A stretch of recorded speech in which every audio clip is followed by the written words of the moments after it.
soit avec vous. Et avec votre esprit. Évangile de Jésus-Christ selon saint Jean. Gloire à toi, Seigneur.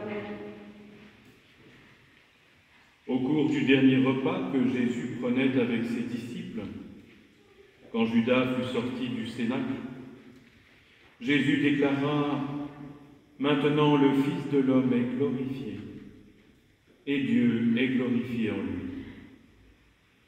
Si Dieu est glorifié en lui, Dieu aussi le glorifiera, et il le glorifiera bientôt. Petits enfants, c'est pour peu de temps encore que je suis avec vous. Je vous donne un commandement nouveau, c'est de vous aimer les uns les autres. Comme je vous ai aimé, vous aussi aimez-vous les uns les autres. À ceci, tous reconnaîtront que vous êtes mes disciples, si vous avez de l'amour les uns pour les autres. Acclamons la parole de Dieu. Louange à toi, Seigneur Jésus.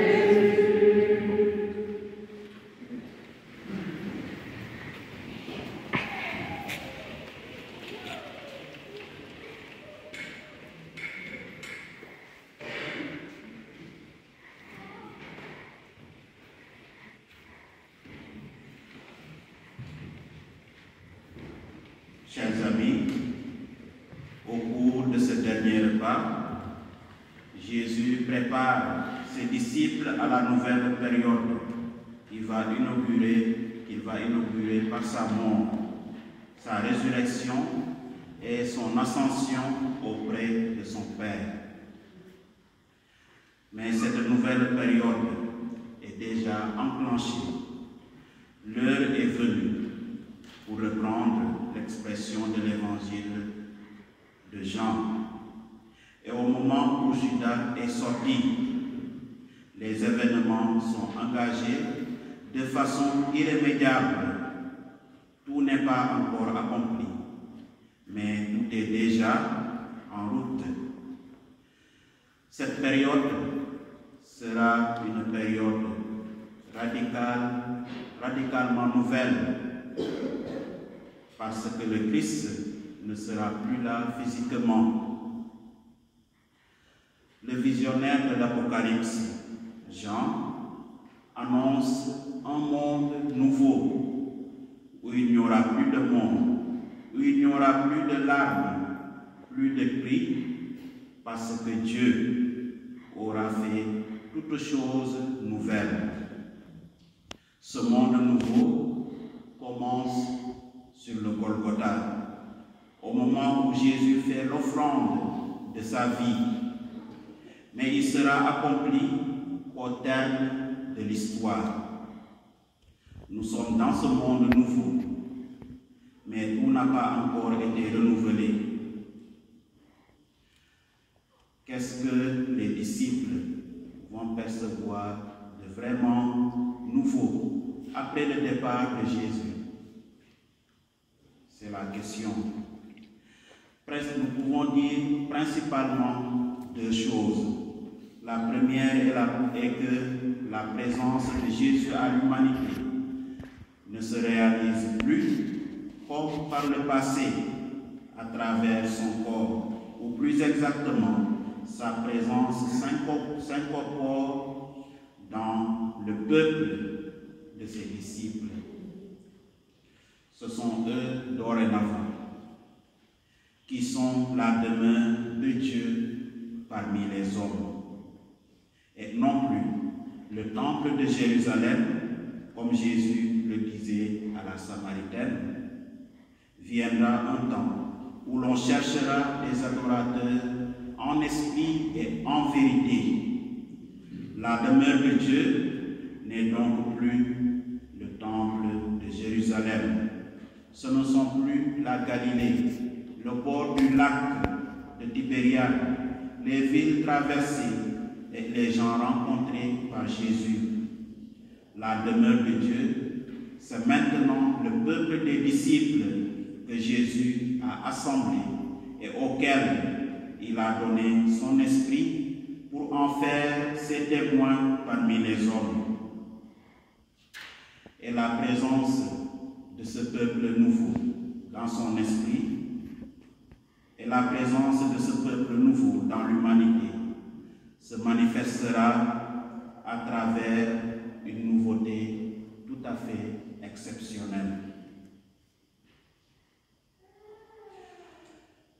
Ce qui est nouveau, ici, c'est la consigne que Jésus donne à ses disciples. Comme nous l'avons entendu dans l'Évangile selon Saint Jean tout à l'heure, je vous donne un commandement nouveau. Aimez-vous les uns les autres. Évidemment, ce n'est pas la première fois que les Juifs entendaient cet appel à l'amour mutuel, pas plus que nous ne l'entendons pour la première fois. On a tendance à dire, qu'y a-t-il de nouveau? Qu'y a-t-il de nouveau dans ce commandement que Jésus donne? Aimez-vous les uns les autres. Cela va de soi. Et Jésus rappelait justement à ses disciples, si vous aimez que ceux qui vous aiment,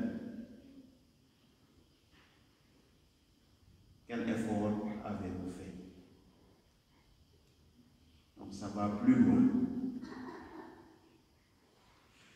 Si Dieu ne nous appelait pas à l'amour, on se demande bien à quoi il pourrait nous appeler. Alors, qu'est-ce qu'il y a de nouveau dans ce commandement si important pour Jésus?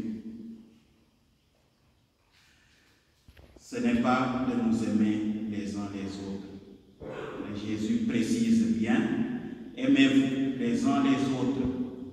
Comme je vous ai aimé, vous aussi, aimez-vous les uns les autres. C'est le comme je vous ai aimé qui est ici la nouveauté. C'est-à-dire à la manière dont Jésus a aimé ses disciples et à travers eux l'humanité. Il n'y a pas de plus grand amour que de donner sa vie pour ce qu'on aime. Aimer à la manière du Christ, cela veut dire accepter de se livrer tout entier par amour pour Dieu et pour ses frères et sœurs. Et cela, c'est un langage nouveau dans la sagesse universelle, c'est-à-dire qu'on ne place plus l'intérêt particulier, le désir particulier comme critère de l'action, mais on place en premier, comme premier élément de jugement moral, ce que nous vivons, ce qui est le bien des autres, c'est-à-dire non pas ce qui nous plaît, ou ce qui nous attire, ou ce qui nous séduit, mais ce qui peut être bon pour tous, bon pour nous-mêmes, bon pour chacun et chacune de ceux qui nous entourent. Et les autres, et les aimer comme Jésus les aime, c'est accepter d'être témoin de ce don qu'il a fait de sa vie. Ma vie, nul ne la prend, mais c'est moi qui la donne. Ainsi, frères et sœurs, nous sommes fondés à nous réjouir de cette nouvelle création de Dieu, de cette nouvelle création que le Seigneur lui-même a enclenchée par la résurrection du Christ. Celui qui siégeait sur le trône déclara: voici que je fais toutes choses nouvelles. Nous sommes heureux de rendre grâce pour cette nouvelle création. Et en entrant dans cette action de grâce, nous mesurons aussi à quel renouveau nous sommes appelés dans notre vie, à vivre nous aussi d'une manière nouvelle. c'est-à-dire en acceptant de donner notre vie, en acceptant de donner pour les autres. Les saints que nous célébrons nous en donnent l'exemple. C'est l'exemple d'une vie donnée que nous célébrons dans leur canonisation.